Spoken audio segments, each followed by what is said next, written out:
Hey you guys, what's up? My name is Katie Trent, and this is my blog, which is the home of my project for the semester, which is learning how to play the alto trombone.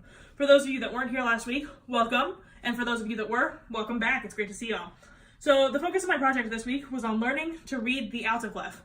And as a tenor trombonist, you should be able to read bass, tenor, and alto all fluently, clefs I mean, but it's a little bit of a challenge because you don't really read alto as much as you read tenor, and they do look a whole lot alike, so sometimes it's easy to get confused. I know that that happened to me a lot, so this week I definitely really focused on learning to read my alto clef. And so the way that I did that was through Blazevich's School in Clefs for the Trombone. And so this is a book that is really great for learning how to work all three together because you start out in first position and you learn bass, tenor, and alto clef, and there are etudes that focus on all three of them and changes between them. And then you move on to first, second, and third, all the way down your slide until you can play the whole instrument with all three clefs. There are 3 etudes in the book that do focus entirely on alto clef, and that's number 18, number 20, and number 39. And so those were the 3 that I focused on this week.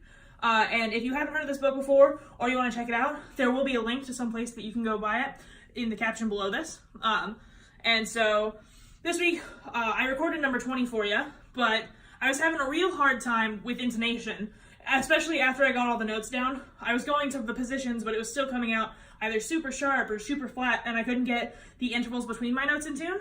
And so that's where we get to this week's practice tip of the week, which is if you're going to be learning alto trombone, I would recommend recording an etude on the tenor and then playing it back for yourself and playing over it on your alto. And so this way you're working on your clef reading and you're working on intonation both on your big horn and your tiny baby horn.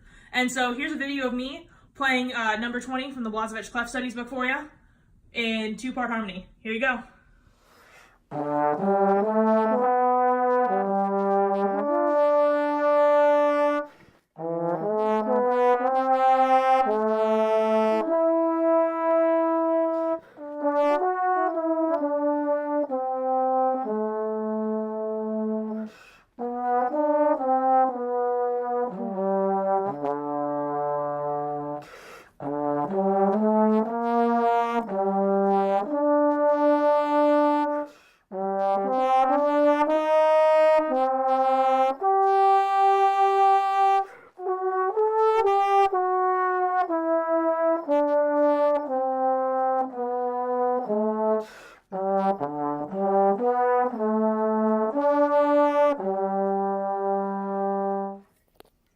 Alright, so that was number 20 from Blazevich's School in Clefs for you, both on my tenor and on my alto.